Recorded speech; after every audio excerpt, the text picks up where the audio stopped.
Cabildeo presenta Lucha Libre, un programa para el ejercicio de la libertad de expresión. Bienvenidos.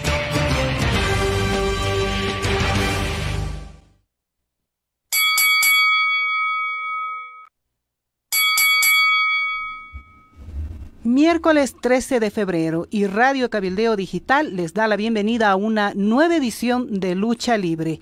Hoy con dos jóvenes revelaciones que estarán analizando la coyuntura nacional desde su contexto. Por la ciudad del Alto, Abraham Mancilla, y por la ciudad de La Paz, Ignacio Vera, quien hoy tiene la palabra para iniciar Lucha Libre. Estoy encantado de estar aquí al lado de un joven muy visionario, intelectual, se nota que lee mucho. He estado charlando con él antes de salir al aire y realmente he quedado fascinado, he quedado encantado. Quiero agradecer antes que nada a Amalia Pando por la invitación. Creo que este tipo de espacios son indispensables para la construcción de una sociedad amplia, de una sociedad tolerante y de una sociedad plural, que es algo que estamos buscando, yo no diría a nivel Bolivia, sino a nivel Latinoamérica. Abraham me estaba mostrando acá un libro que él ha escrito, uno más de los que ha escrito, y realmente he quedado impresionado y fascinado. Él es estudiante de Derecho y bueno, me encantaría contigo, querido Abraham, para que iniciemos esta charla, que me parece que va a ser riquísima. ¿Qué te parece si empezamos a hablar sobre identidades? ¿Qué es la identidad boliviana? ¿Cómo te concibes tú como boliviano? ¿Cuáles son los elementos que tú crees que debe tener un boliviano? ¿Y cuáles son los elementos transversales y comunes que tú piensas que nos une a nivel latinoamericano? Así que, bueno, te cedo la palabra y muchísimas gracias. En principio, de igual manera, un saludo cordial a todos, al país en su conjunto. Y sobre todo también agradecer a Amalia Pando por la invitación. Y definitivamente pues estamos un poco preocupados en el quehacer, digamos, de la política nacional, ¿no? Del pensamiento, todo aquello. Y también quiero precisar unos datos, ¿no? Yo soy maestrante de CEDESUMSA, ya no soy estudiante de la OPEA, ya. Estoy haciendo maestría en estudios críticos del desarrollo. Bien, es un dato que quiero corregir. Bueno, a ver, vayamos por partes, ¿no? Identidad cultural. Bolivia es un complejo armado, digamos, de identidades, ¿no? No es única. Tiene una diversidad de identidades. Por ejemplo, estamos hablando de los aymaras, quechuas, guaraníes, etcétera, y los que no pertenecen a ninguna de estas naciones, ¿no es cierto? Entonces, cada uno de estos diremos, digamos, culturas tienen su propio componente, ¿no? Por ejemplo, los aymaras se diferencian de los quechos se diferencian de los guaraníes. Entonces, nosotros tenemos una carga cultural que no es reciente, sino que permanece más allá de 1532, para este lado, ¿no es cierto? Y el Estado, como René Zabaleta Mercado, en algún momento dijo que tiene grandes problemas, ¿no es cierto?, en cuanto a la construcción de la nación, el Estado-nación.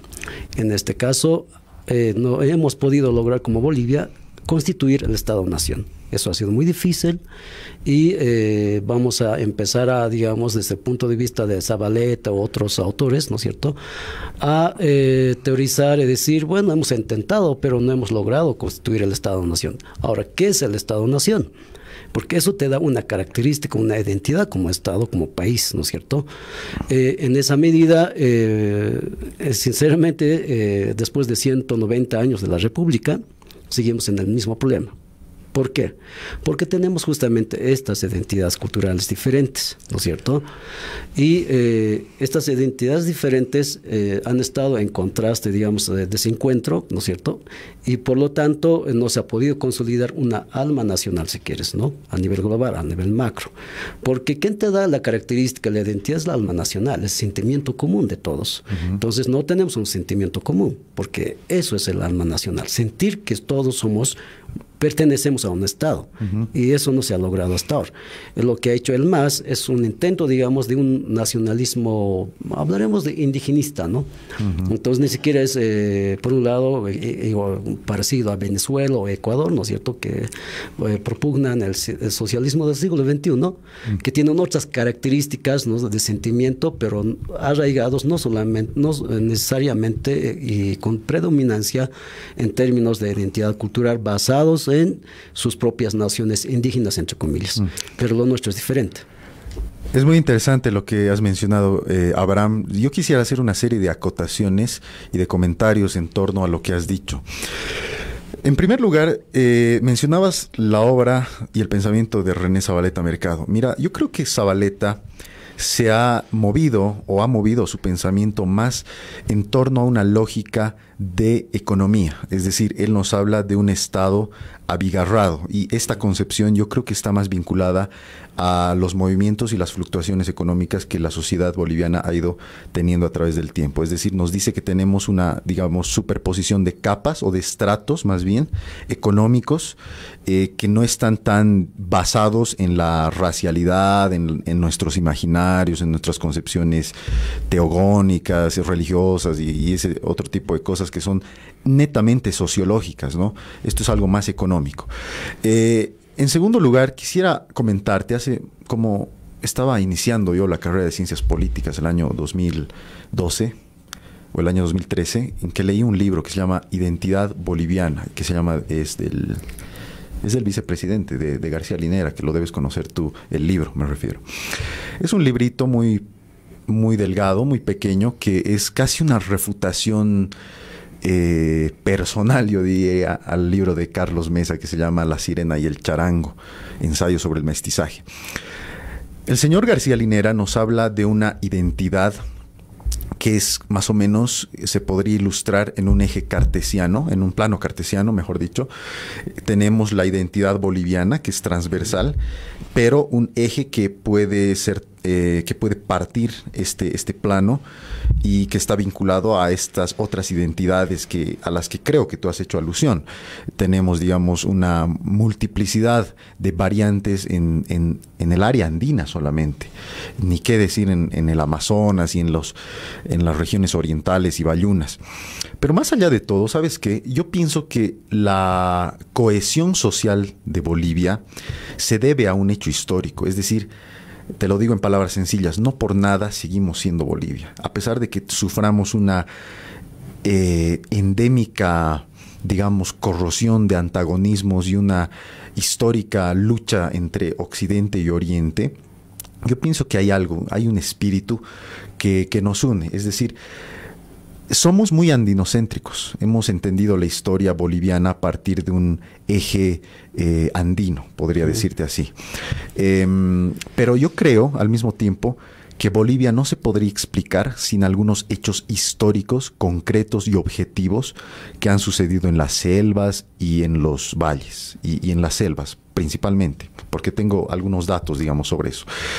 Y una última cosa que quería decirte es, mira, yo pienso que sí debemos tener un respeto a las identidades que tenemos, es decir, a la pluralidad que es maravillosa, dicho sea de paso, que como bolivianos tenemos, pero al mismo tiempo yo pienso que debemos hacer énfasis, y es algo que me gusta mucho de la Revolución de 1952, el reivindicar el aspecto de la bolivianidad y de la nacionalidad, porque las naciones fuertes son las que han progresado, y esto nos lo dice la historia universal, las naciones sólidas, compactas.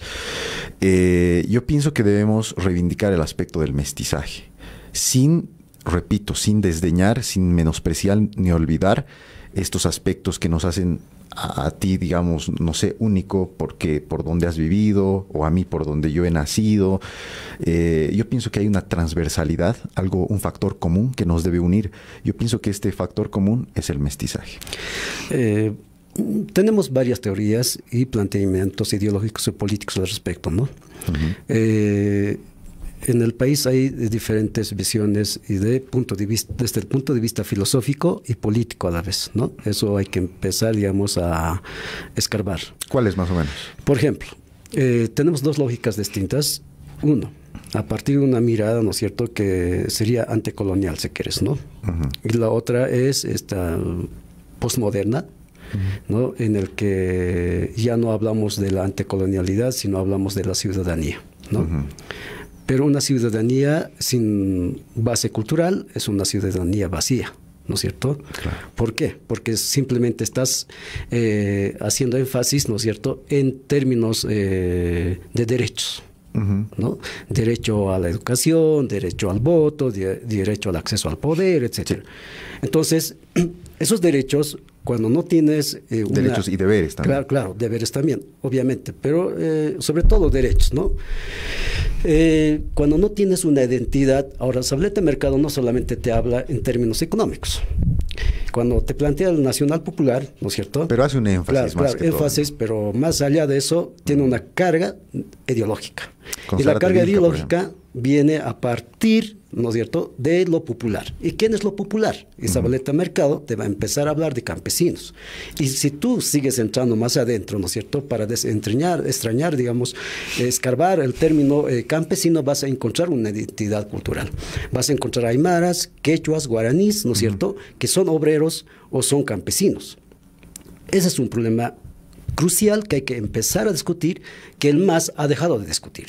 Entonces, el MAS llega al poder a partir de sus discursos, pero ya remozados, un discurso fino, si quieres, en términos claros, pero el MAS en realidad lo va a volver a distorsionar aquello. ¿Por qué? Tú hacías referencia a Álvaro García Linera, ¿no? El famoso folletito. Yo lo llamo folletito porque no es un libro. No es para llamarlo libro, ¿no? No es para llamarlo un libro. Es un discurso, ¿no es cierto? Pero ese discurso nos transporta al pensamiento de Linera, a su ideología y posesión política y una mirada paternalista y colonial, digamos, ¿no es cierto?, de Álvaro García Linera.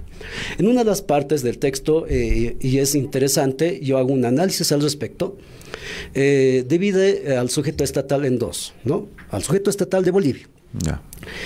En sujeto estatal, ¿no es cierto?, dos sujetos políticos, mejor dicho, corrijo, ¿no? Dos sujetos políticos en este país, ¿no?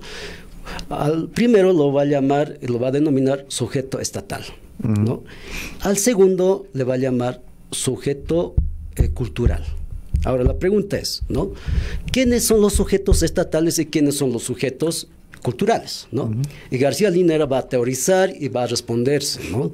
Y va a terminar teorizando lo siguiente, resumo en pocas palabras.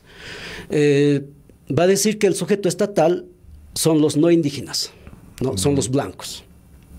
Ya, son los blancos los que hacen el Estado, los que construyen el Estado, los que tienen la capacidad de construcción del Estado. Claro, está dividiendo la sociedad. ¿Y quién es el sujeto cultural? El sujeto cultural es el indio, en términos concretos, de Fausto Reynaga, ¿no? Entonces, el sujeto cultural es aquella persona, aquel aymara, quechua, guaraní, lo que quieras, pero indígena, entre comillas, que adorna el Estado, que pone el poncho, que pone la huipala, que pone la barca, que pone la pollera, la manta y que pone además la lengua, ¿no? Que aporta al Estado la lengua, las 36 si quieres, ¿no? Yeah. Entonces, pero no es sujeto estatal, te das cuenta. Es decir, no es el que hace el Estado, no es el que construye el Estado, ni siquiera es el que administra el Estado. Yeah.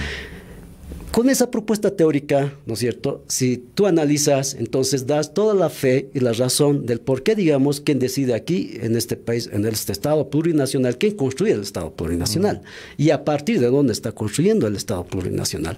Por lo tanto, tú puedes entender por qué es un Estado plurinacional en términos ya teóricos fallidos, si quieres, ¿no? ¿Por qué? Porque en el artículo 2 de la Constitución Política del Estado te van a reconocer, digamos, ¿no? Pues reconocemos instituciones, etcétera, etcétera, de los pueblos indígenas. Entonces, ahí ese término y categoría de reconocimiento, ¿no es cierto? Y se va a diseñar bajo esa lógica el Estado como tal, el Estado plurinacional. Y ahí estamos en serios problemas y de ahí que, digamos, eso es una visión anticolonial y yo tengo esa visión anticolonial y planteo, digamos, la superación, ¿no es cierto?, de de esta propuesta plurinacionalista, pero entre comillas, que por cierto, por si acaso, es una propuesta europea también. No es tanto como ellos protestan, dicen, no, sostienen de que nosotros somos anticoloniales, antiimperialistas, etcétera. No traemos ningún modelo de afuera, ¿no? Pero cuando nosotros revisamos toda la parte teórica, ¿no es cierto?, vamos a encontrar que toda la plurinacionalidad, como propuesta teórica y como propuesta política, ha nacido en Europa Occidental y hemos importado.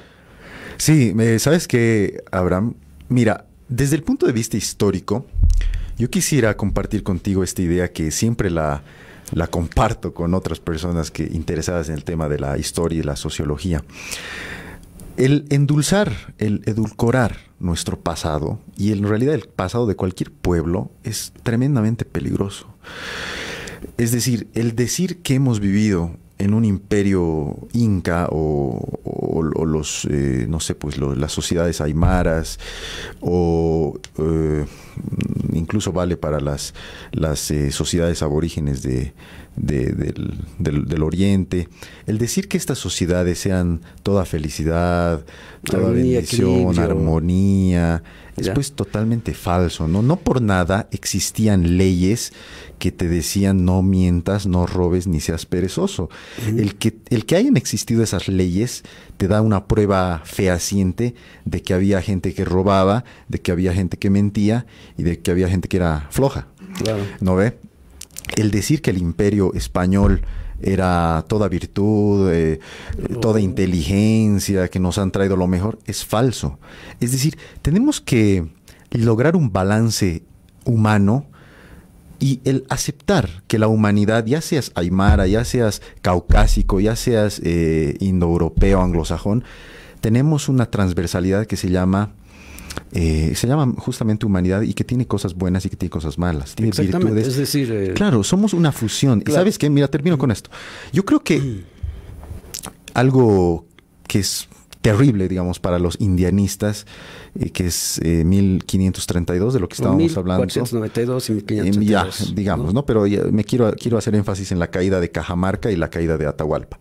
Lo que ha sido, un río de sangre. Yo diría que es el comienzo de uno de los mayores prodigios a nivel universal, que es el choque y la fusión, sobre todo, de dos culturas, gracias al cual tenemos ahora una cultura riquísima, no solamente en el aspecto religioso y en el aspecto artístico. Basta ver las iglesias y las pinturas que tenemos en Potosí, ¿no? Pero más allá de eso, hemos logrado pues una visión social común, como no han logrado otros mestizajes, digamos, que se han dado en Europa y que han sido proyectos históricos fallidos. Yo creo que la sociedad amplia que tenemos ahora a nivel latinoamericano, fruto del maridaje, no quiero decir choque, quiero decir maridaje de las sociedades nativas y occidentales, tiene un horizonte muy amplio y tiene muchas cosas que dar. A ver, para un poco más seguir debatiendo, poniendo, digamos, en énfasis algunos temas que hay que aclarar, ¿no es cierto?, para la comunidad de la gente, es lo siguiente. Hay una construcción desde 1957, ¿no es cierto? Construcción, digamos, de ¿por qué 57? Discurso. 1957 es cuando por primera vez personajes importantes que van a dar luz, digamos, al indianismo, ¿no? Son los proto-indianistas. Si quieres, mira, ¿no? eso no sabía. ¿No? Entonces, 1957, unos cuantos amigos, o hablaremos de una cosa de 8 personas. Los pioneros, ¿no? Digamos. Los pioneros, muchos de ellos ya han muerto, han fallecido. Empiezan a discutir, debatir y proponerse gobierno de indios, en términos más concretos. A partir de eso se genera un discurso, ¿no? Un discurso, ese discurso va a durar para mí hasta 2008 más o menos, ¿no? Estamos hablando de casi de 50 años. Yo lo llamo el indianismo metafísico, ¿no? O el catarismo metafísico, si quieres, porque los dos, pues el catarismo obviamente nace después, pero los dos tienen componentes discursivos, filosóficos, más o menos parecidos. Muy utópico, digamos. Muy utópico, por eso digo metafísico. Cuando tú planteas y el MAS empieza a articular ese discurso, porque el MAS no ha producido ningún discurso. Ningún político fundador del MAS o del Instrumento por la Soberanía de los Pueblos, porque así se llamaban, los cocaleros, ¿no es cierto? En realidad no han producido absolutamente nada, ni teoría política, ni filosofía política local, ¿no? Entonces, lo que han hecho ellos es expropiar discursos indianistas y discursos cataristas. Han incorporado esos programas, pero como no son creadores, han empezado a distorsionar, etcétera, y tenemos lo que tenemos como resultado ahora. El equilibrio, o la armonía, o el pasado maravilloso, ¿no es cierto? Sí. Y al que nos hablan los masistas, y hay que hablar así de claro, los indigenistas, yo los llamo. Eso todas las culturas han tenido, pero las culturas a nivel universal, ¿no es cierto?, siempre han nacido así, en su propia civilización, han sido metafísicos, luego han empezado... Han creado mitos. Exacto, han creado mitos, y es necesario inventar mitos, ¿no es cierto?, para algo. Sí. Entonces inventaban mitos, y nosotros, como cultura, obviamente teníamos mitos, pero no de la naturaleza como se está planteando ahora. Por ejemplo, Aristóteles ya hablaba, digamos, de complementariedad de los opuestos, por ejemplo, ¿no? Los indianistas o los cataristas del pasado, ¿no es cierto?, yo los llamo del pasado, nos plantean y nos dicen, tenemos que complementarnos, ¿no es cierto?, entre tales.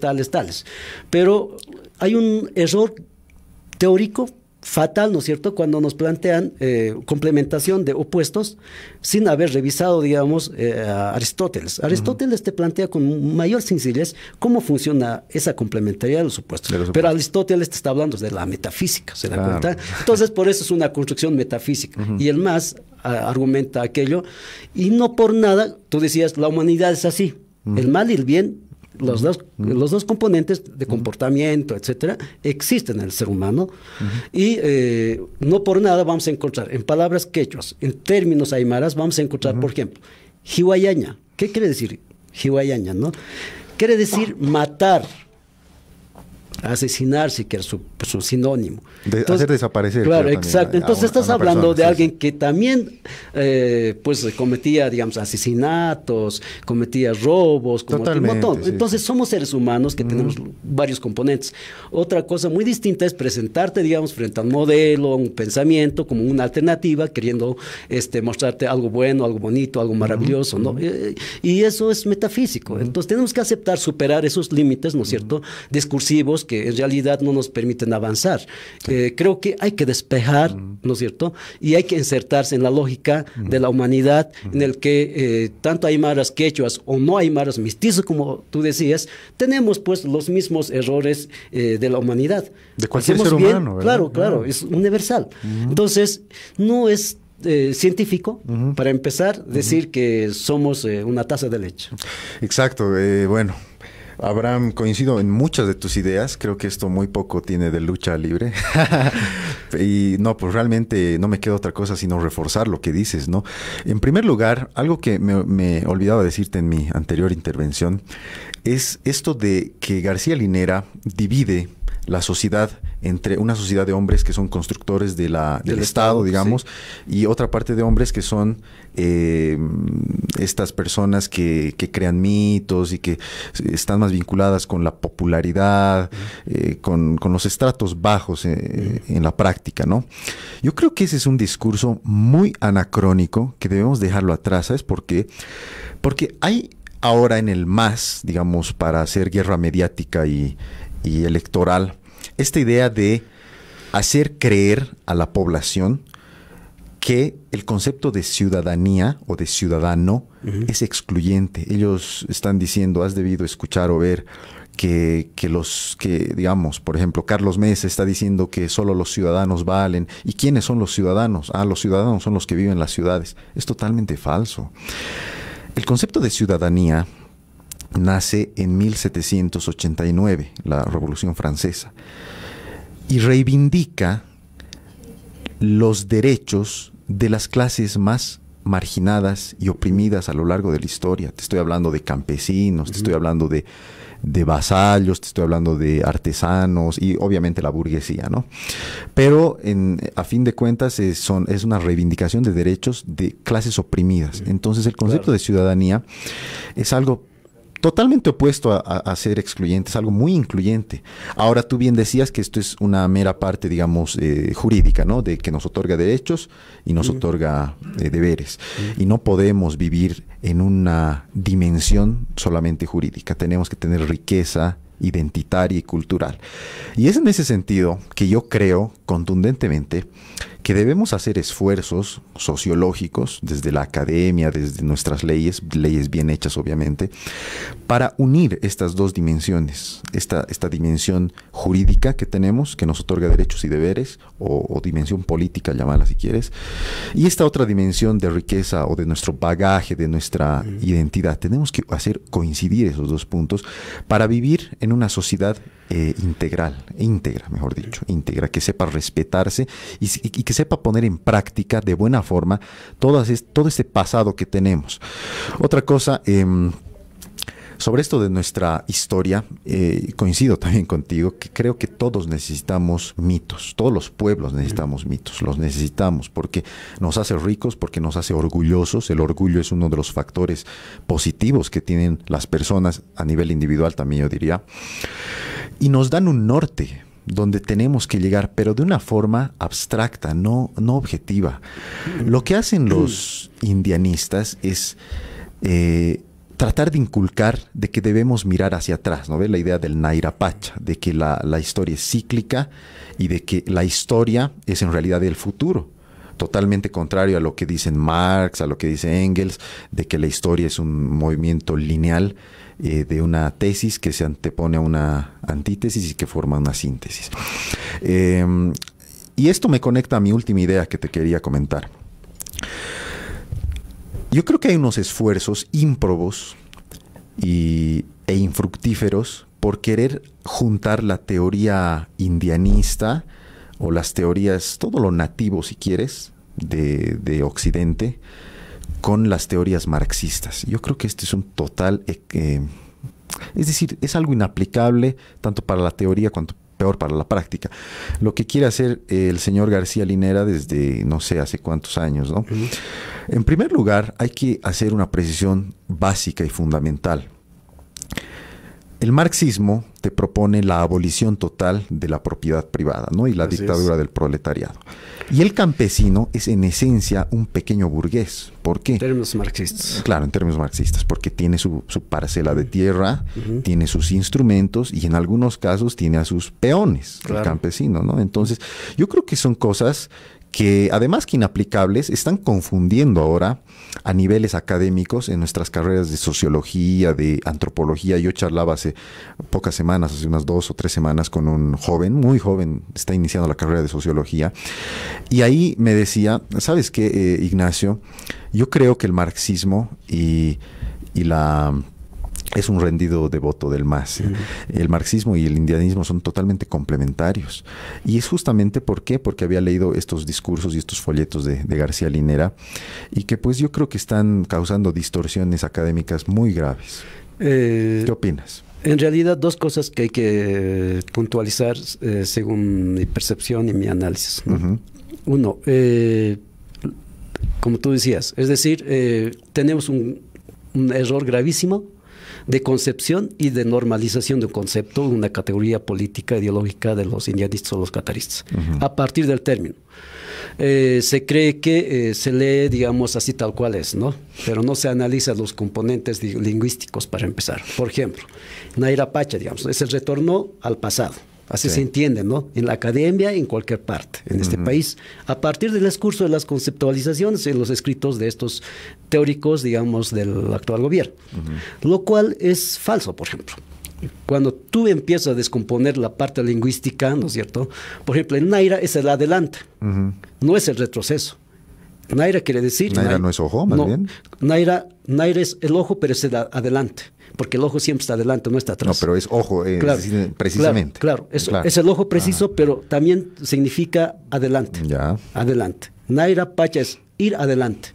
Al tiempo, así, recurrir adelante. Claro. El tiempo, porque el tiempo es el Pacha. Entonces, el Naira siempre es adelante. No es, por ejemplo, cuando se dice Naira Pacha, Nairar Sartañán, o sea, Naira Sartañani es levantaremos, caminaremos adelante. Entonces, no es retroceder.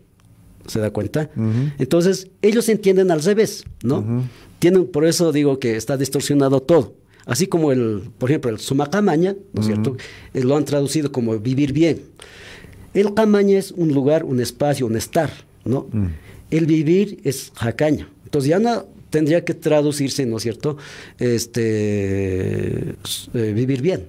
sino, ¿no es cierto?, de otra manera. Entonces, hay varios conceptos, categorías de una concepción filosófica, digamos, trabajada por los indianistas o los cataristas, ¿no es cierto?, que están distorsionados. Ahora, lo que tú decías, ¿no?, que el indianismo y el catarismo, lo que sea, recurren al pasado, lamentan o se lamentan del pasado, ¿no? Quieren volver al Tahuantinsuyo, digamos. Esa es una propuesta del indianismo del pasado, ¿no? Si tú te fijas, digamos, en los nuevos indianistas, discursos, trabajos de otra generación, tienen otros trabajos, otros enfoques, que no es lo mismo. Entonces, hay cambios, ¿no? Es decir, toda ciencia o toda teoría, toda ideología va transformándose, ¿no es cierto? Es teoría cuando esta teoría se va actualizando, ¿no es cierto? Pero si no se actualiza, entonces ya no es teoría, porque las teorías de eso se trata, ¿no? De actualizar constantemente, de superar los límites, ¿no?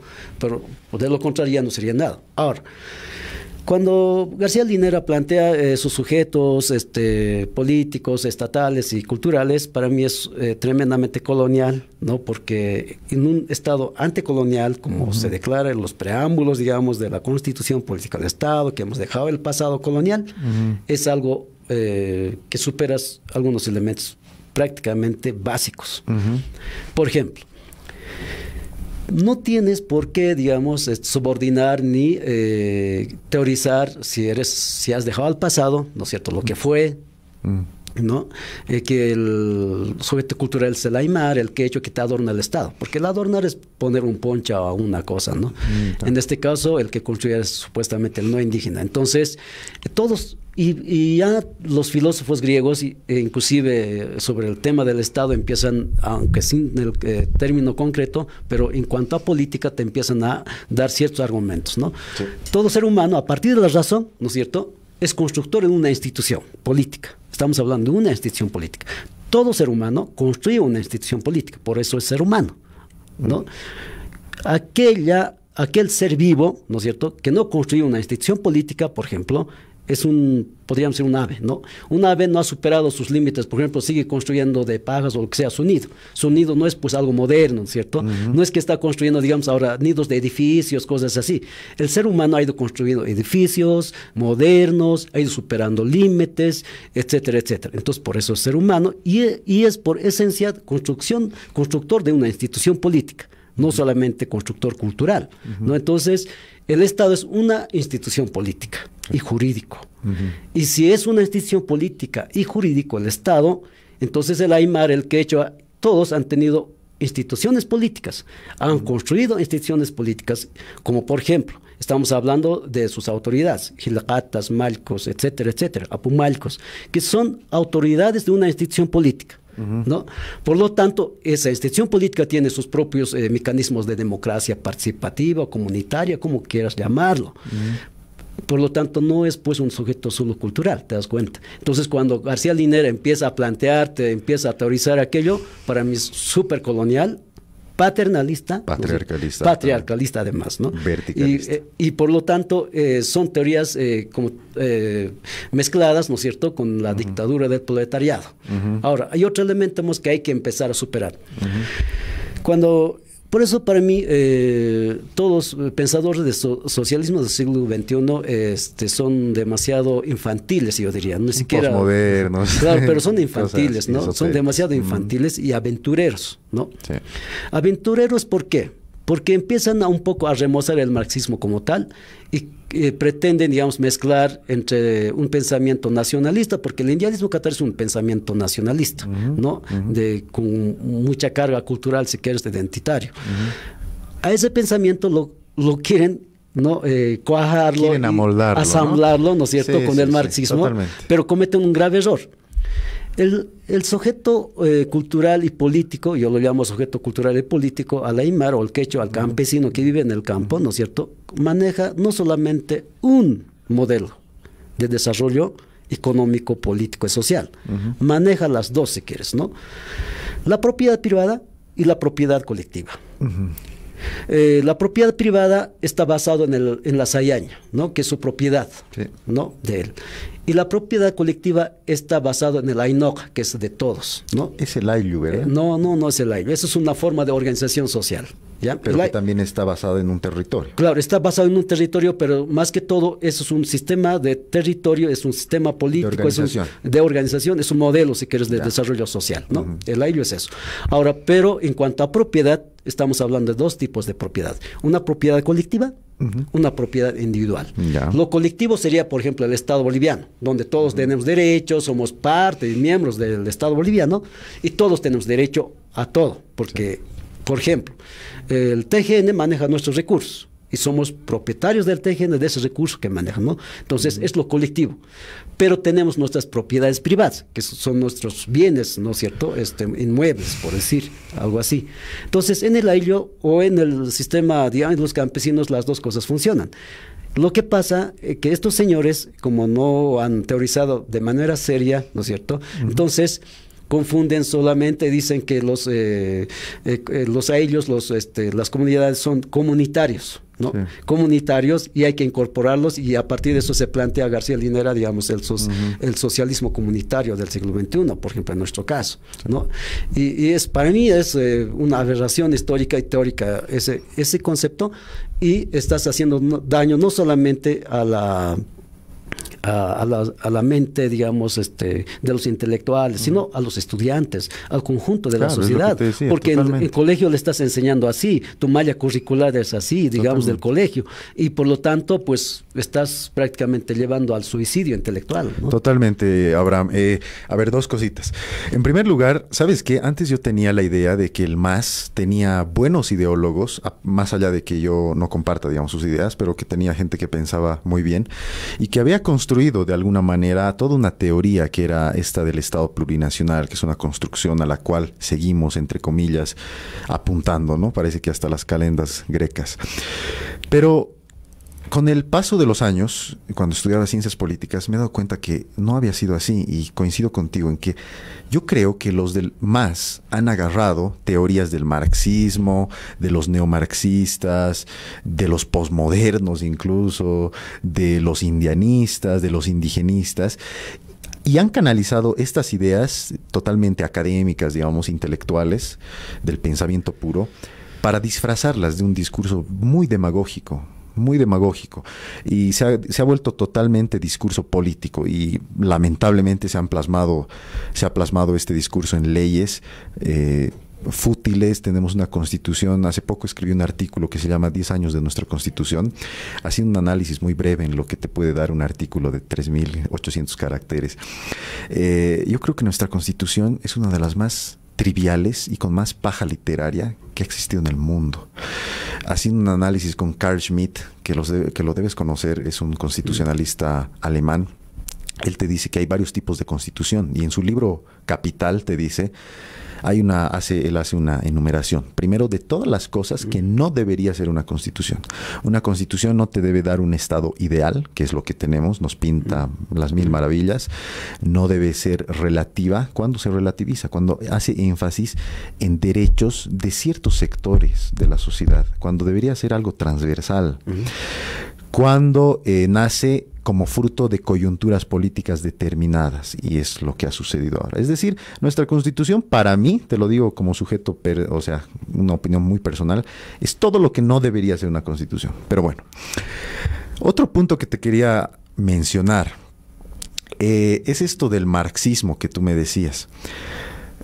Yo creo que sí, el MAS ha tratado de adaptar el marxismo y la teoría de los neomarxistas a su discurso ideológico, a su discurso político, vamos a decirlo. ¿Cómo? Primero, haciendo énfasis en esto de la propiedad colectiva. Sabiendo que hay matices en nuestros imaginarios ancestrales que no son compatibles con el materialismo dialéctico que propone Marx. Ahora bien, los neomarxistas, porque hay mucha producción literaria de neomarxistas que te van a decir, no, es que el marxismo es una ideología que se amolda a ciertas realidades y no tiene tiempo en realidad. No, totalmente falso, ¿sabes qué? El marxismo es una cosa totalmente dogmática, ortodoxa y que no se puede cambiar. Entonces, que no nos vengan aquí con cuentos de que el marxismo se puede amoldar a ciertas realidades. No, pues este señor Karl Marx creó su ideología para la Alemania de fines del siglo XIX y principios del XX quizá, y listo, pare de contar, ya no es válida. Y ¿sabes qué? Esto hace enlace a un siguiente punto grande. Creo que nos estamos estancando mucho en esto de la identidad. Avancemos un poco. Yo creo que estamos viviendo un mundo muy interconectado, globalizado, con un vértigo consumista a rajatabla, que ya no nos permite pensar en ideologías cerradas, en ortodoxias, en dogmatismos. Y la idea de todo esto que yo saco es que debemos llegar a puntos transversales, a puntos comunes, como seres humanos, como entes consumidores, como actores sociales, como abogados, como tecnócratas, como humanistas. Debemos llegar a ciertas afinidades que nos acerquen, no solamente ya entre bolivianos, sino necesitamos un acercamiento internacional entre las naciones. Yo soy un defensor, y lo has debido notar, te lo he dicho, lo he dicho expresamente, de la nacionalidad. Creo que debemos formar y cohesionar, es una tarea pendiente, nuestra nacionalidad. ¿Por qué? Porque los pueblos grandes, la Britania, los francos, los galos, los germanos, han formado sus países prósperos en base, quieras o no, a una nación fuerte. Sí. ¿No? Y yo creo que debemos apuntar a eso, sin dejar de lado la idea de que estamos viviendo un siglo XXI totalmente globalizado.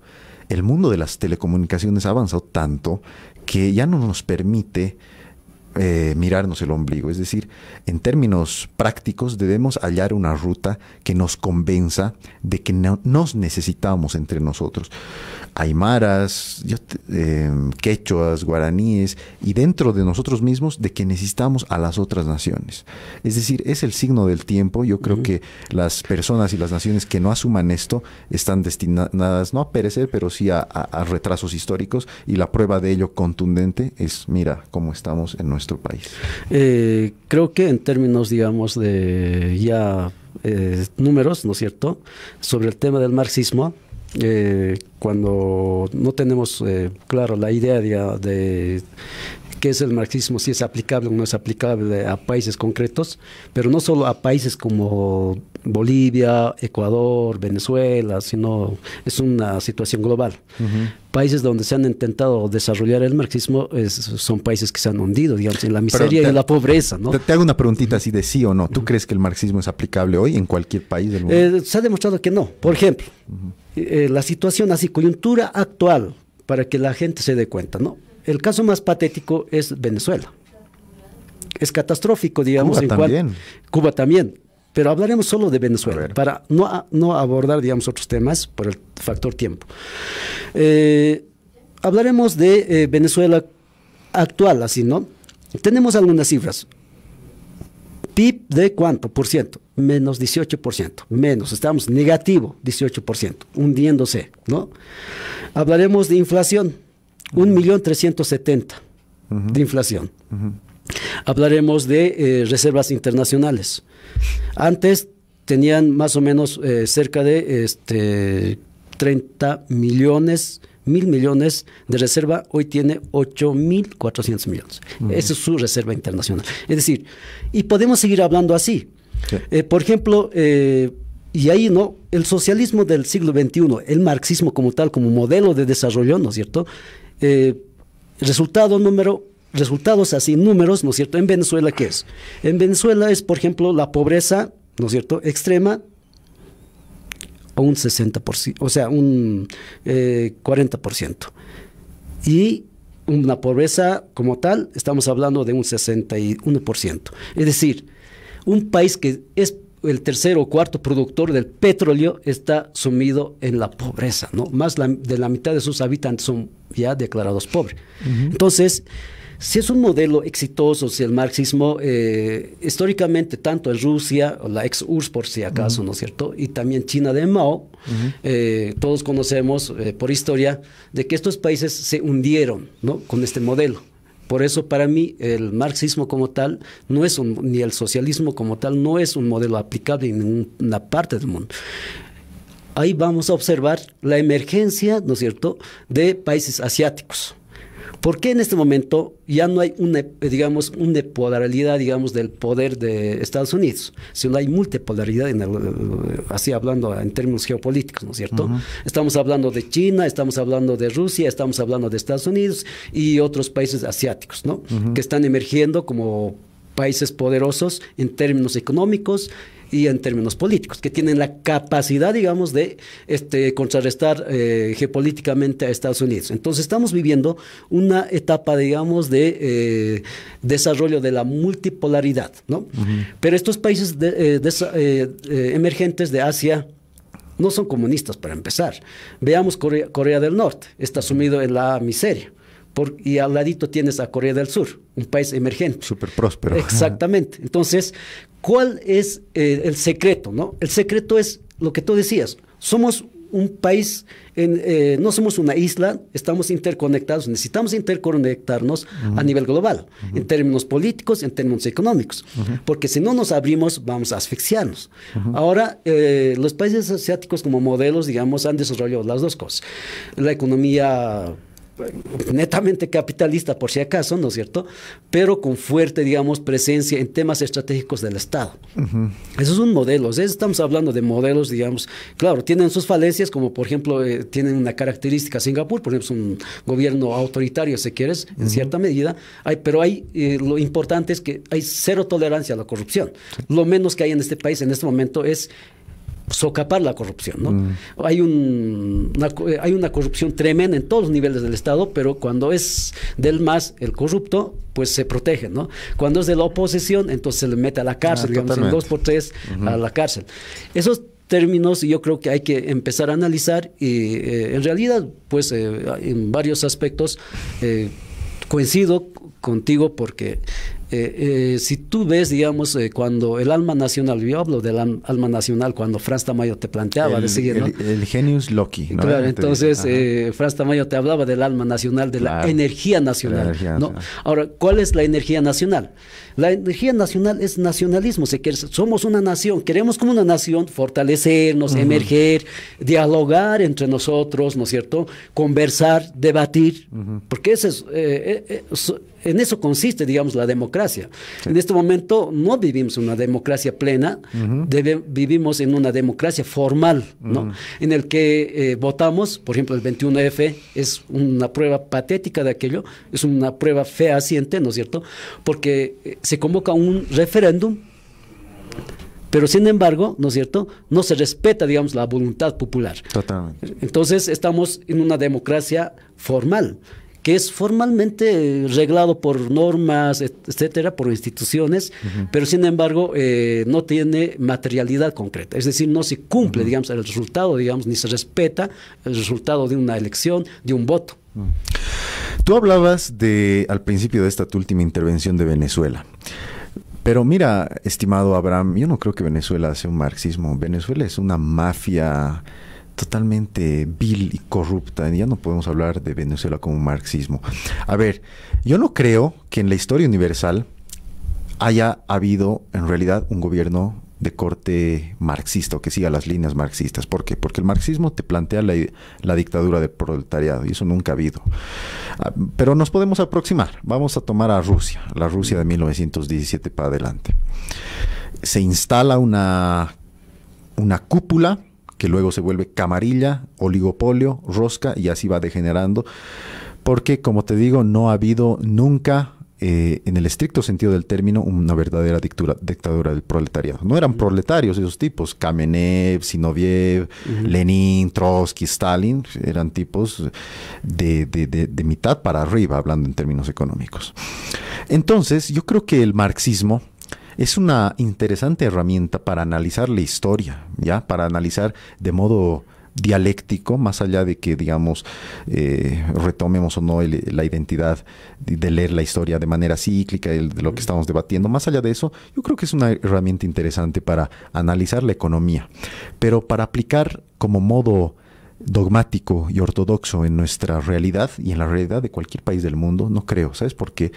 Porque el ser humano aspira siempre a su bienestar, aspira siempre a tener un poquito más.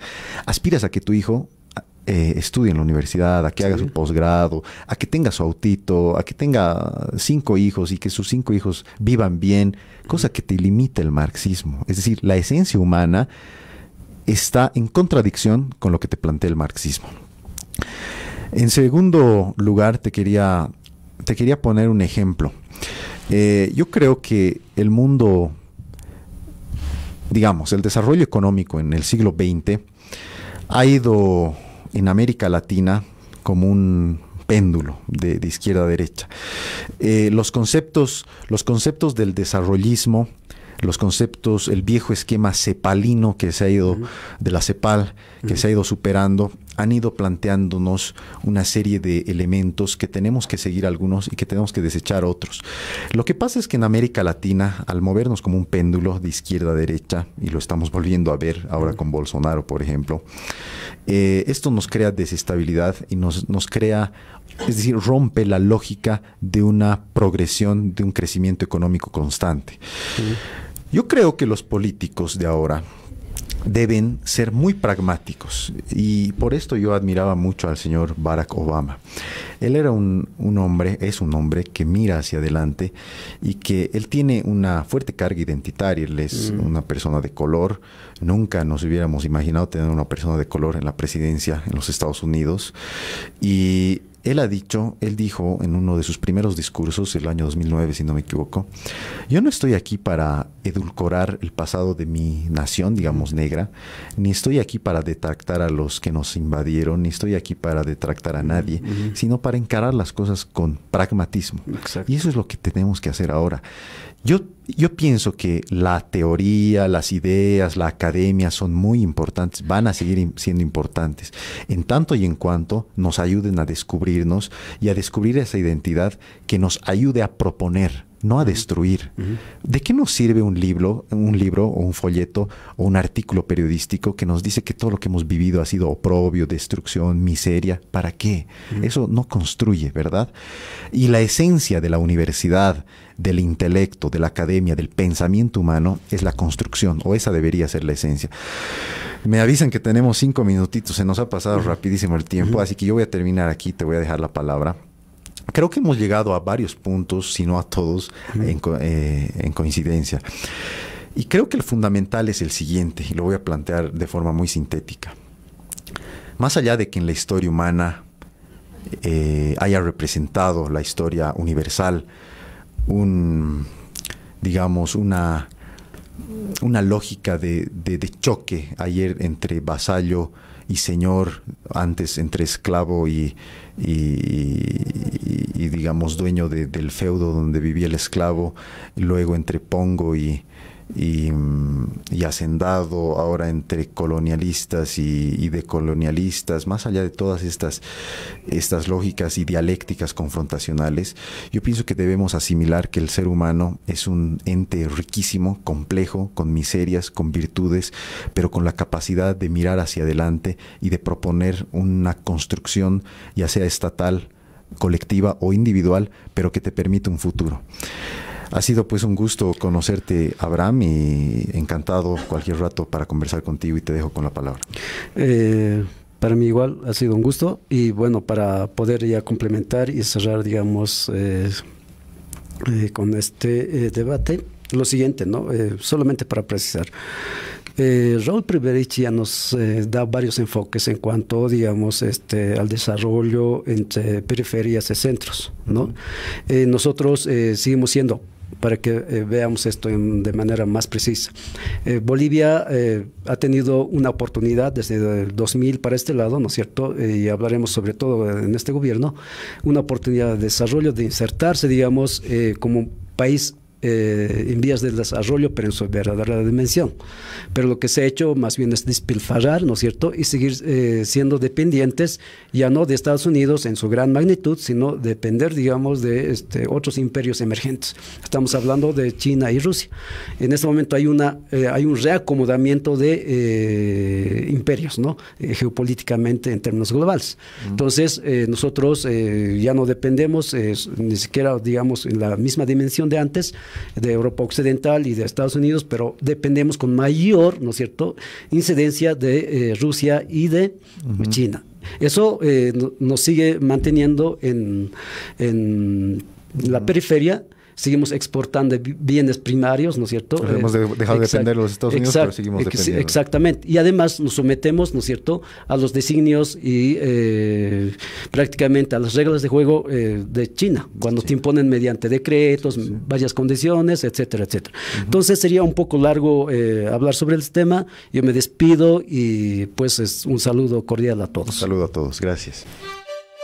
Cabildeo presentó